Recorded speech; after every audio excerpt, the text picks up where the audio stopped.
Okay, so as you can see, we have 18 days to go before we set sail on Navigator of the Seas, leaving out of Los Angeles, California. And with so many things going on in the world, the question has been, weekly we're asking, do we need to cancel? Is Royal Caribbean going to cancel? Should we just stay home? Should we go because it's probably going to be less people on the boat? And what about that cruise care? What exactly does that do? That's what we're going to talk about today. Cue the music.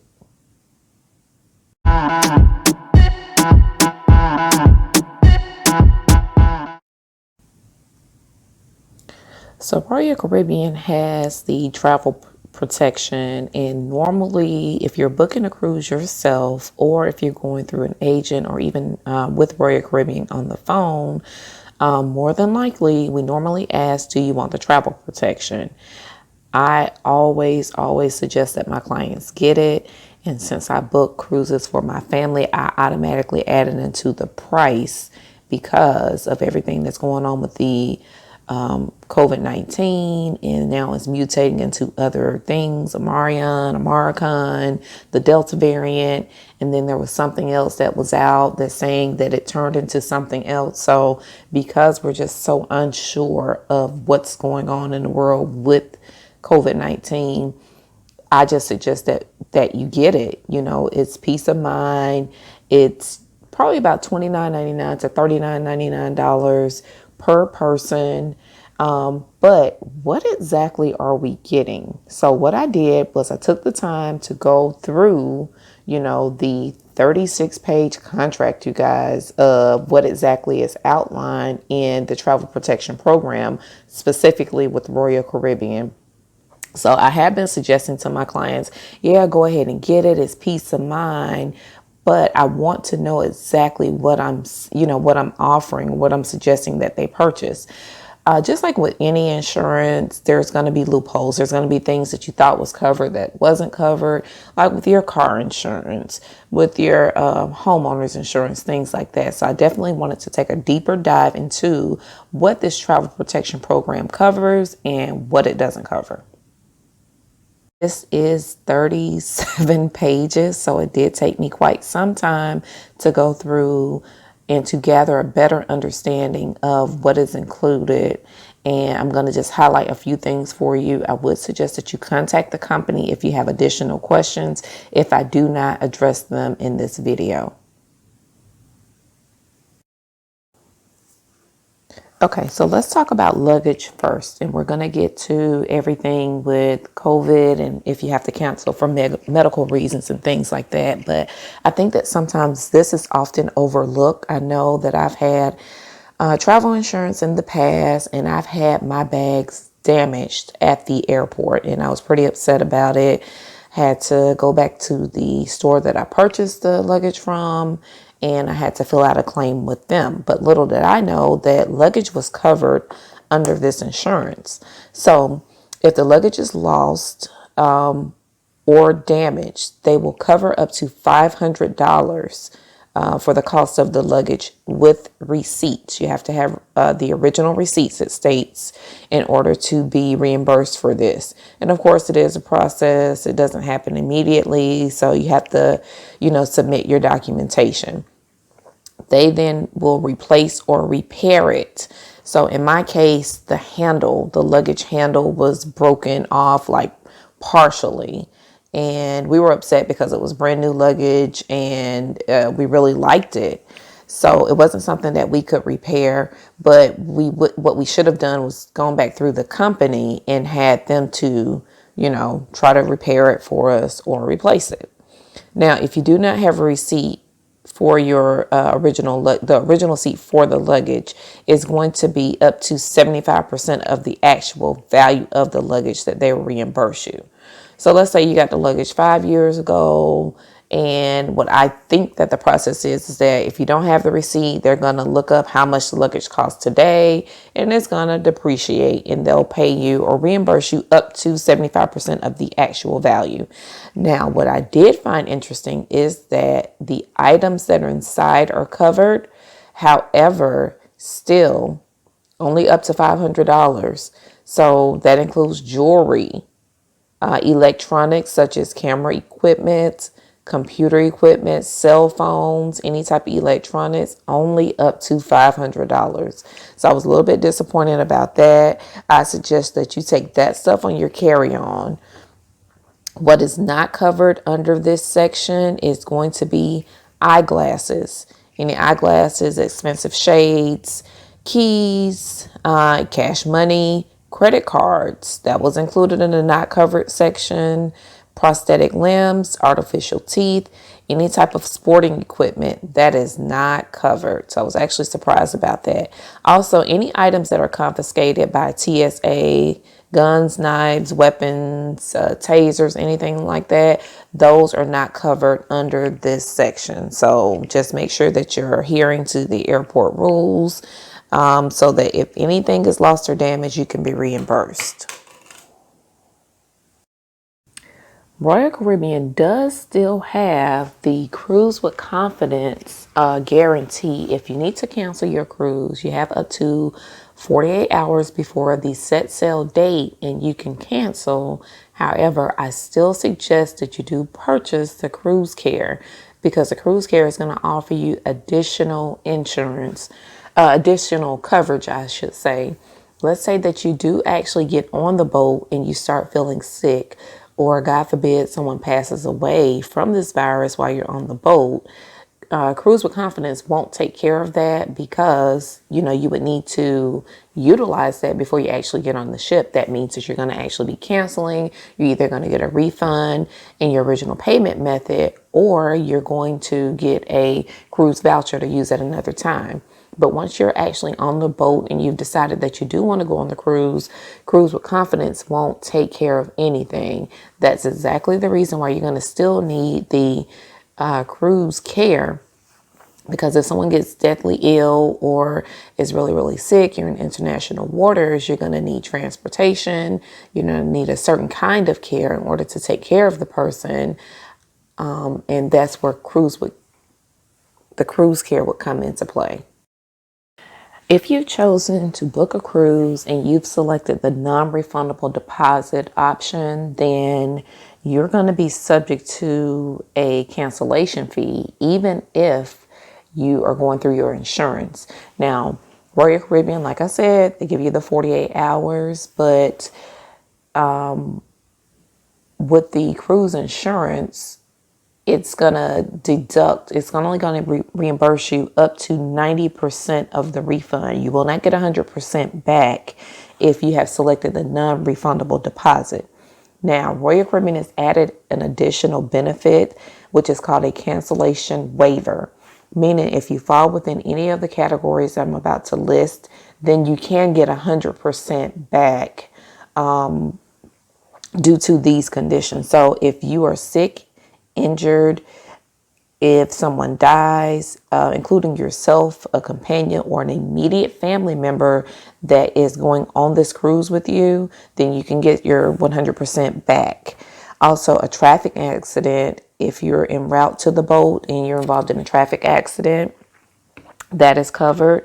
If your home is affected by a natural disaster, if you're active military and you're called in or called into jury duty, those are the reasons that you would be able to qualify for the cancellation waiver, so you won't be penalized. But if you just keep that in mind when you're booking your cruises and you select the non-refundable deposit, most people select those because they're like, well, I'm going on the cruise anyway.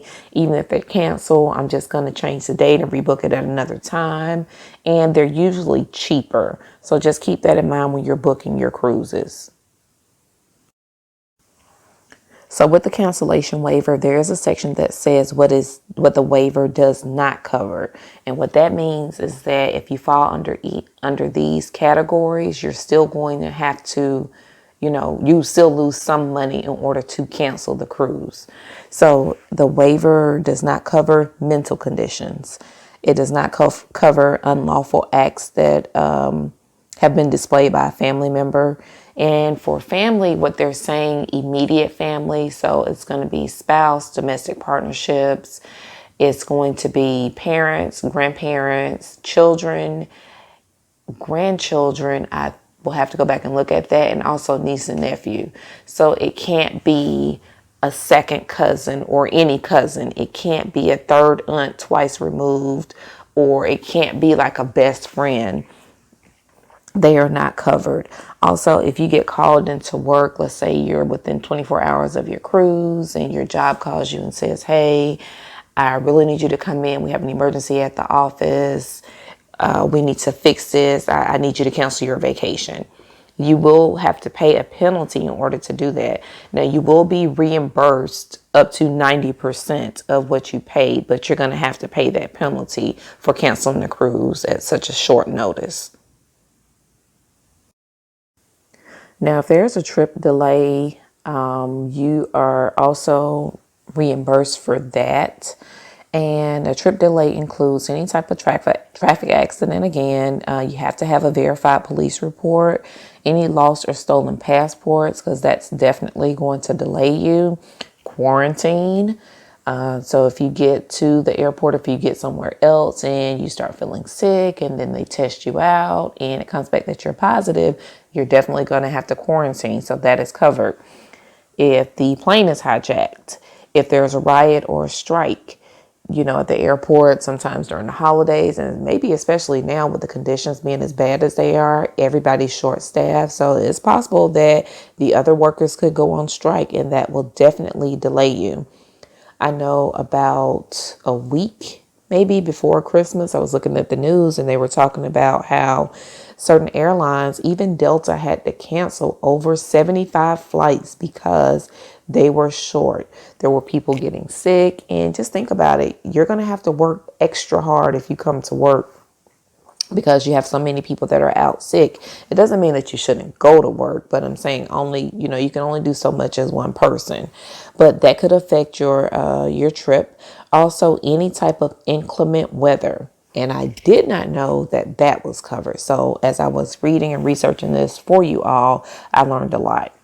If the trip is delayed by the airport for 3 hours plus due to any of those conditions and any unused travel arrangements, let's say you booked a hotel and you weren't able to make the hotel, or you weren't able to get on the ship. Let's say you missed a hotel, you missed a ship. They're going to reimburse you for those things. Also, if you have to get a new hotel, keep those receipts. You're going to need that. Any type of meals that you have to eat during this time of waiting, phone calls that you have to make, especially if it's international, things like that. Those are covered under this insurance. Now, let's talk about emergency accidents and sickness. So COVID, definitely. Any type of medical expenses that you have up to $2,500 is going to be reimbursed, such as anesthesia, x-rays, lab work, prescriptions that are new. If you need an ambulance ride from a location to the hospital, then that is covered. Also, let's say you don't go in an ambulance and you just choose an Uber or something like that, or a taxi. Make sure you keep those receipts. And they will go ahead and advance you the money. Some hospital stays want to know that you're going to pay them. Different countries do different things. So you will be able to call in and you have to give them the information. They're going to have to verify everything, but they will advance the money to the hospital so that they can get you in and get you back healthy. Okay, so let's say that you are hospitalized. You've caught COVID, you're hospitalized, or you had an accident, a major accident or injury, and you're hospitalized. If it's more than 7 days and they've told you you're going to be there more than 7 days, this insurance will cover transportation for your children to get to you because you're going to want your family there. I know with COVID and everything, a lot of hospitals are not allowing visitors, but hey, this is something that you should still take advantage of if they're going to give it to you. Especially if it's something where it looks like it's going to be, like your final days. If your children are minor, they will cover the cost of a guardian to travel with them, and it has to be the most economical route. So meaning they're not going to fly them first class to come to see you, but they will get them airline tickets. If you pass away, unfortunately, during those 7 days or before, and you have this insurance, they will pay for embalming, local cremation, a casket for transportation, meaning getting you back home. So we're going to be traveling to California, but we live in Georgia. So unfortunately, if something like that happens, then they will pay for a casket in order to get us home. They will provide air transportation as well for the remains. And these things can be costly, guys. Benefits are paid directly to your beneficiaries. If you have not listed one, it will go in the order of your spouse first, your children, your parents, your siblings, and then your estate. And last but not least, let me just say that you need to double check the website to verify what your estate covers. So I'm going to post the information that shows this insurance company where it's underwritten. There's a place that you can go to see actually what your state will actually cover. I know you're going to put in the state that you live in, not where you're traveling from. So we live in Georgia, but we're traveling from California to go to Mexico on the ship.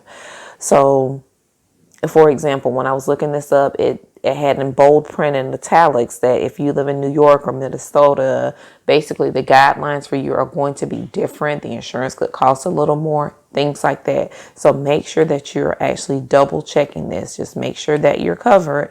You don't want to get on there and then be expecting, well, I have this insurance and I want it to work. And then you find out, oh, I was supposed to do an extra step. Okay. So that's all I have for you today. I hope that you found this information informative. It is something that I learned. I learned a lot actually just going through this. Found it interesting that they don't cover eyeglasses, shades, or contacts. I mean, my eyeglasses are a prescription and so are my contacts. So it just reminds me to put those things on my carry-on instead of putting them in my luggage that's going to go under the plane. So we've still decided to keep our trip. We're 18 days away. Next coming up is going to be a packing video. I'm going to show you guys what we actually take and why, and then a couple of things we've ordered from Amazon. So if you have any questions, put them down below. And the easiest thing you can do for me is like this video and also subscribe to the channel. Happy cruising.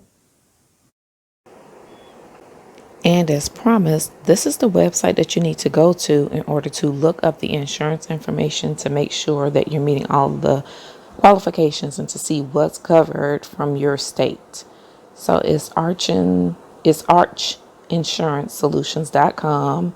And then when you put that in, it's going to bring this information up. It talks about everything that I went over in the video. And then Minnesota, Missouri, New York.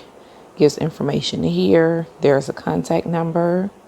Talks about trip interruptions, trip delay. You scroll all the way down and then it's going to say, please select the residence from the list below. So put in your state and then it's going to bring up a PDF of, it's going to do a download. See at the very top of my phone, it's doing a download now and it's going to tell me what is actually covered under my state. Then if you need to file a claim, this is the website that you're going to go to. Okay, so just make sure that you're covered.